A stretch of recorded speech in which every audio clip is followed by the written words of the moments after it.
Hello बच्चों। यहां दिया है solid cylinder of mass m is kept in balance on fixed incline of angle 37 with the help of thread fastens to the jacket. This cylinder does not slip. The value of minimum coefficient of static friction between cylinder and incline to mention in the previous case. Clear है?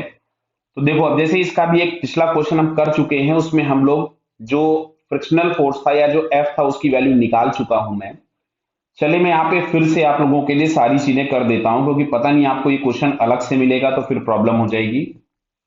तो मैं यहां से पहले इसका एक बड़ा diagram बनाता हूं जिसमें चीजों को मैं आपको आसानी से समझा पाऊं।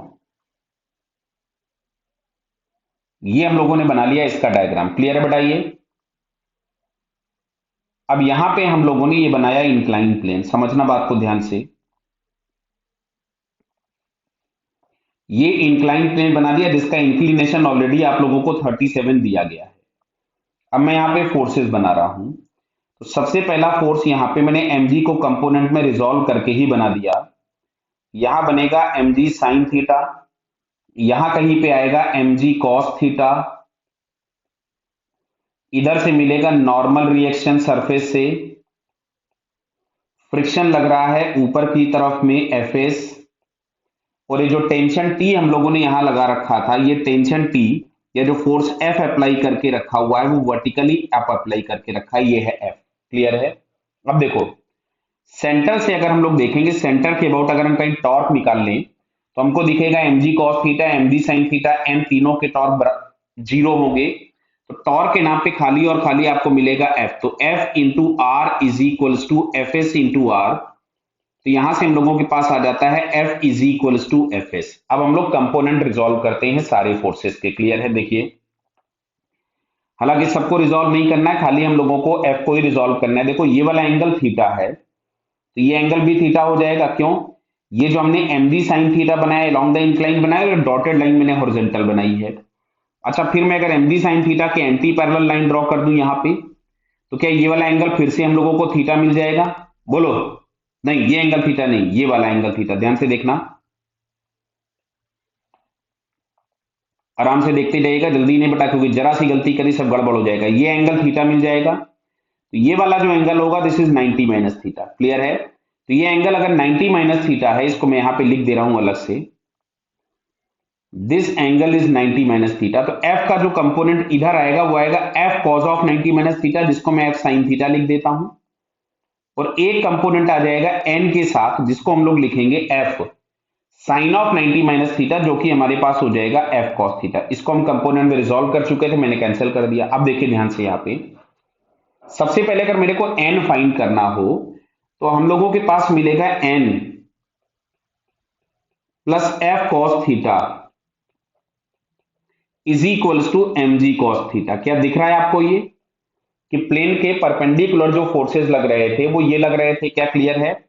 अब f की वैल्यू हम लोगों को निकालनी फिर से पड़ जाएगी, क्योंकि पिछली बार तो हम निकाल करके आए थे, लेकिन अभी हमको फिर से निकालनी पड़ेगी f की वैल्यू। तो f की वैल्यू पहले, चलो हम f की वैल्यू ही निकाल लेते हैं। क्लियर है? तो f का वैल्यू निकालने के लिए हम अलोंग द इंक्लाइन वाले कैलकुलेशन करता हूं। मैं वापस आऊंगा इधर। तो यहां से हम लोगों के पास मिल रहा है mg sine theta is equals to F sine theta plus F S, और एफ एस बराबर आ चुके थे फर्स्ट इक्वेशन, मैंने आपको दोबारा करके दिखा दिया। तो यहां से हम लोगों के पास ये मिलेगा F into 3/5 plus F S की जगह मैंने एफ लिख दिया, एम जी इंटू 3/5। तो यहां से आप लोग एफ सॉल्व कर लीजिए, तो एफ की वैल्यू हमारे पास आ रही है 3mg/8। क्लियर बेटा? अब हम यहां पे इसकी वैल्यू पुट कर देते हैं। तो n इज इक्वल्स टू, यहां से मिलेगा mg cos 37 4/5 माइनस f उधर गया 3mg/8 इंटू cos थीटा हम लोगों के पास आ जाएगा 4/5। तो इससे तो हमने 2 टाइम्स इसको उड़ा दिया। तो यहां से हमारे पास आ रहा है ये mg। एक काम करो, यहीं से हम 10 एलसीएम ले लेते हैं, थोड़ा कैलकुलेशन तो कम करें। यहीं पे अगर हम लोगों ने 10 एलसीएम ले लिया, ध्यान से देखेगा, तो यहां आपके पास मिलेगा ये 8 mg। देख रहे हैं ना, 5 और 2 बचेगा, 2 इंटू 4 माइनस यहां पे आ रहा है ये 3 mg, तो 8 माइनस 3 हो गया 5, 5/10 हो गया 2, तो यानी नॉर्मल रिएक्शन हमको मिला mg/2, ये आ गया नॉर्मल रिएक्शन। क्लियर बताइए। अब ये f जो था ये fs के बराबर था। तुमसे बोला है कि मिनिमम म्यू चाहिए, मतलब इसी fs को हम fs मैक्सिमम लिख दें। ध्यान से देखिएगा बेटा, तो मैंने इसी f को अगर मैंने लिख दिया fs मैक्सिमम, तो ये आ जाएगा म्यू इंटू एन, और ये हम लोगों के पास था 3 mg/8 is equals to mu into N, और एन की जगह आ रहा था mg/2, तो mg से तो mg कैंसिल हो गया, ये आया 4। यानी म्यू का मिनिमम वैल्यू हम लोगों के पास होना चाहिए 3/4। क्लियर है। तो यहां से अगर हम चेक करें 3/4, तो 3/4 हम लोगों को यहाँ पे थर्ड वाले ऑप्शन में दिख रहा है 3/4। क्लियर है बेटा ये। तो फिलहाल हम लोगों के पास इस क्वेश्चन का थर्ड आंसर करेक्ट हो जाएगा। ओके बेटा। अब देखो, अगर ये कॉम्प्रिहेंशन एक साथ मिलेगा ना, तो ये वाला पार्ट तुम्हें सॉल्व करना है, खाली इतना, क्योंकि ये वाला तो आप पिछले वाले क्वेश्चन में सॉल्व करके आए थे। ठीक है। Okay, all the best.